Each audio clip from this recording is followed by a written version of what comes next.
sabi ni Mayet, fake news yan si Bato. Di pa nahuhuli ni John Vic yan. Opo, pang ano lang nila yan, pang divert.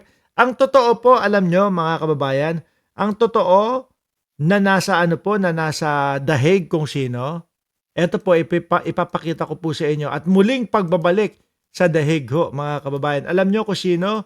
Si Hanilet. Ayan o, si Hanilet. Hanilet visits Duterte at ICC detention after more than a year. Kasi pinagbawalan at hindi pinapapasok nung mga magkakapatid na Duterte. Etong si Hanilet. Di ba naalala nyo po dati mga kababayan, hinahanap nga daw ho ni Tatay Digong nila si Hanilet Pero ngayon, after isang taon, ayan na. Siguro mga nakonsensya.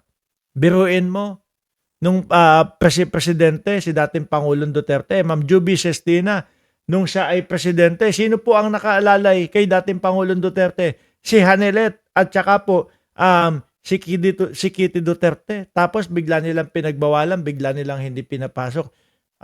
Kawawa yung tao. Di ba? Pro-Duterte bloggers posted a video clip on social media showing a Bansenya, si Hanilet, who has visibly lost weight coming out of the detention center on Tuesday. Asan ba? Ba't bitin naman tong picture na ito? Former President Rodrigo Duterte, longtime companion Hanilet Abansenya was seen outside the International Criminal Court Detention Center in The Hague on Tuesday, marking her first visit to the former leader in more than a year. Biruin yun, tagal din ho nun. Nangulila si dating Pangulong Duterte. Nangulila si Hanilet. Mangungulila. Si Kitty nakakabisita di ba? Abansenya had been barred from visiting Duterte at the paano ko babasahin to? Scheveningen. Ganyan. Bahala na kayo kung paano basa dyan. Hindi ko alam yan. Scheveningen. At least hindi huge.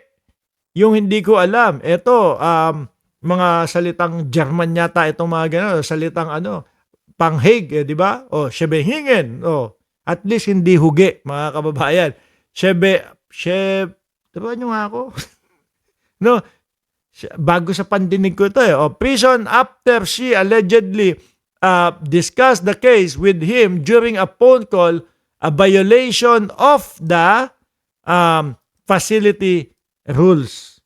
Pero at least, ayan, nakakabalik na, nakakapasok na at nabibisita na si dating Pangulong Duterte. Siguro mga kababayan, pinayagan na at pinabalik na dahil malapit na din po ang dating Pangulong Duterte. Biruin nyo po mga boss Chief Amo Sir, 81 anyos na po ang dating Pangulo. Tapos, ang tingin ko po, ang pinakamaiksing pwedeng manatili ang dating Pangulong Duterte diyan sa loob ng dahig o diyan sa kulungan niya o sa kulungan ay hanggang makarating siya ng 91 years old, 10 taon. Bakit to? Kasi yun yung normal at yun yung oras daw po nagugugulin nung pagliliti sa kanya. Siya may sabi ni Lolo Yul, Miami, siya may jangin. Baka ibig sabihin, may tingtoling. Tapos eto pa ho, mga kababayan. Nasaan na ba tayo? Ketoryon. Dumako na tayo sa Vice Presidente. Dumako na ho tayo doon sa impeachment ng Vice Presidente po, mga kababayan. Nakakalungkot ito bakit po? Ngayon, ang inilalaglag ho nila, mga boss Chief Amo Sir, yung mga disbursing officer ho, mga kababayan. Yung matanda na sila Paharda, tsaka yung isa, ano pangalan ng isa? Yun yata ang plano nilang ilaglag at si BP Sara ay iligtas po, mga boss Chief Amo Sir. Pakinggan natin yung isang lawyer na sumusuporta sa mga Duterte. Wala pong iba kundi si Respicio, mga boss Chief Amo Sir. Officer si VP Sara Duterte. Hindi po accountable officer si VP Sara Duterte. Hindi po accountable officer si VP Sara Duterte dahil po sabi ng batas ang accountable officer ay yung head of agency or yung special disbursing officer. Yung special disbursing officer.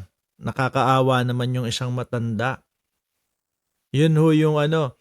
Pakipaalala nga sa akin yung apelido ng isang matanda. Si Edward, si Paharda ang naaalala ko.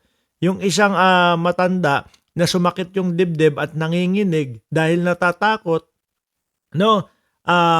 Natatakot para hindi mabuko si VP Sara Duterte, siya pa yata ang ilalaglag ho nila, mga kababayan.